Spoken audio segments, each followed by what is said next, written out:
Bonjour et bienvenue dans cette nouvelle vidéo.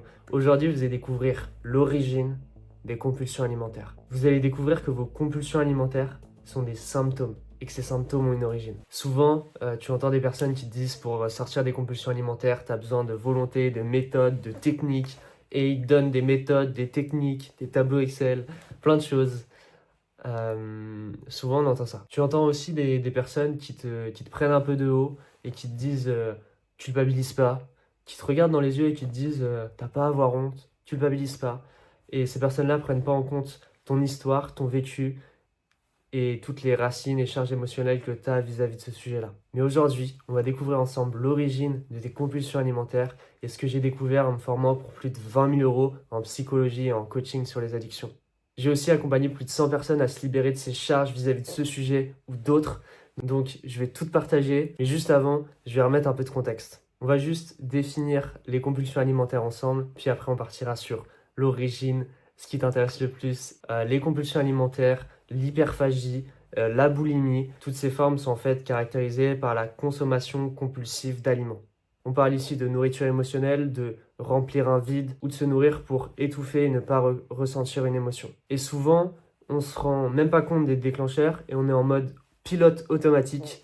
Et ça, on va le découvrir aussi dans cette vidéo. Et on peut parler d'addiction qui est bien sûr différente pour chacun au niveau de la fréquence et de l'intensité. Maintenant, revenons à ce qui est le plus fascinant, qui est que chaque addiction a son contraire. Et le contraire d'une addiction, c'est quoi? C'est une aversion. Et donc, ce qui est fascinant, c'est que chaque addiction a son aversion, chaque compulsion a sa répulsion, chaque nourriture émotionnelle a sa fuite émotionnelle. Est-ce que c'est pas fou déjà de voir ça? Donc, dans cette vidéo, je vais mettre en contexte cette opposition et je vais développer dessus. Imagine maintenant un atome d'hydrogène qui est constitué de deux particules subatomiques qui s'opposent. La première, c'est les protons, qui a une charge positive, et la deuxième, c'est l'électron, qui a une charge négative. Et donc, ces deux particules subatomiques, elles sont ensemble, et vous allez voir que c'est une super analogie sur notre psychologie et sur le phénomène des addictions, qu'il n'y a pas d'addiction sans aversion. Vous allez voir le lien tout à l'heure avec les addictions et les compulsions alimentaires, mais si on revient maintenant sur les addictions et les compulsions alimentaires. Les addictions, les compulsions alimentaires, c'est quelque chose que tu essayes d'ajouter à ta vie. Les aversions, les fuites émotionnelles, les répulsions, c'est quelque chose que tu essayes d'enlever de ta vie.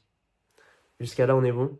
Souvent, ce qui se passe, et quand on entend les méthodes de gérer son alimentation émotionnelle, de gérer ses compulsions alimentaires, on te donne des conseils, on te prend de haut, on te dit ne culpabilise pas. En fait, on essaye de régler tes addictions, tes compulsions alimentaires, on essaye de régler ton alimentation émotionnelle sans prendre en compte quoi?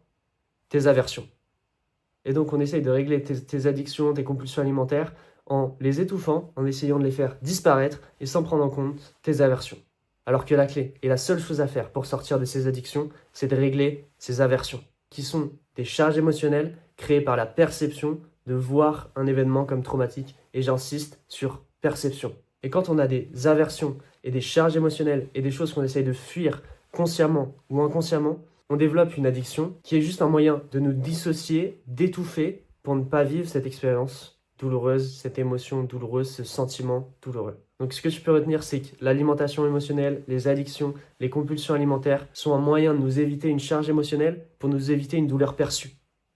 Addiction, aversion. Car quand l'événement est arrivé, souvent c'est jeune, le petit garçon, la petite fille, ne savait pas comment traiter ce problème. Et donc, vu qu'il ne savait pas comment traiter ce problème et qu'il était face à un stress élevé, il a mis en place quelque chose pour se dissocier, quelque chose pour fuir, et il a voulu ajouter quelque chose à sa vie qu'il avait l'impression qu'il lui manquait dans ce moment-là. Plus tu es en mode automatique et plus tu es dans le mode je cherche une proie, j'évite un prédateur. Et si tu observes vraiment tes compulsions, tu vois que tu passes vraiment, quand tu es en mode automatique, tu passes vraiment dans ce mode-là, je cherche une proie, j'évite un prédateur, dans le sens où tu cherches une proie et quand tu as tes compulsions, tu manges ta nourriture comme si c'était une proie. Et une fois que tu les as, tu as la culpabilité. Et une fois que tu les as pas, tu as peur de les avoir, comme si tes compulsions, c'était un prédateur et c'était un ours qui te courait après. Et donc, quand t'es dans ces perceptions-là, tu es dans un mode automatique, très animal, dans la première zone de notre cerveau qui est en mode primitive et animal. Si on en revient à nos addictions, à nos compulsions, les addictions, ne sont que le symptôme d'une aversion. Et tes addictions sont un symptôme parmi plein d'autres que tu peux avoir et développer. Les autres symptômes peuvent être un désir de vouloir quelque chose absolument, un cauchemar de vouloir éviter quelque chose absolument, comme on l'a vu tout à l'heure, proie, prédateur. Tu peux avoir tout un tas d'autres symptômes physiologiques dans ton corps. Il peut y avoir plein de choses. Mais en tout cas, l'addiction, c'est un symptôme parmi plein d'autres que tu peux avoir avec tes compulsions alimentaires et avec, au final, plein d'autres addictions. Cette vidéo, elle est vraiment là pour conscientiser que le jour où tu n'as plus d'aversion, le jour où tu n'as plus rien à fuir, le jour où tu n'as plus de charge émotionnelle qui te bloque, le jour où tu n'as plus l'impression qu'il y a un ours qui te court après constamment, ce jour-là, tu peux souffler, tu peux te reconnecter à toi, tu peux être centré. Et quand tu n'as plus rien à éviter, tu n'as plus ce désir de manger constamment. Et t'es même pas non plus dans l'autre camp de dire ah c'est horrible ceux qui mangent beaucoup, ils détruisent leur vie, non, non, non. Non, tu regardes ça de manière centrée et tu te dis moi en tout cas je ressens pas le besoin de ça. Et là j'ai pas envie de ça. Parce que je me sens bien et j'ai plus rien à fuir. Et j'accompagne exactement les personnes à être dans un état comme ça, dans un état d'amour pour eux, dans un état où ils se sentent libres, dans mon accompagnement ARC. Et pour finir sur l'analogie de l'atome que je t'ai fait en début de vidéo, là on voit que quand tu te libères de tes aversions, tu te libères de tes addictions, et ça crée un état d'amour inconditionnel, ça crée de la légèreté en toi, ça crée de la lumière. Et dans l'atome d'hydrogène, qu'est-ce qui se passe quand on intègre un proton et un électron? Quand on les intègre et quand on les fusionne, ça crée des photons. Et des photons, c'est de la lumière. Et donc ça crée de la lumière, ça crée de la chaleur.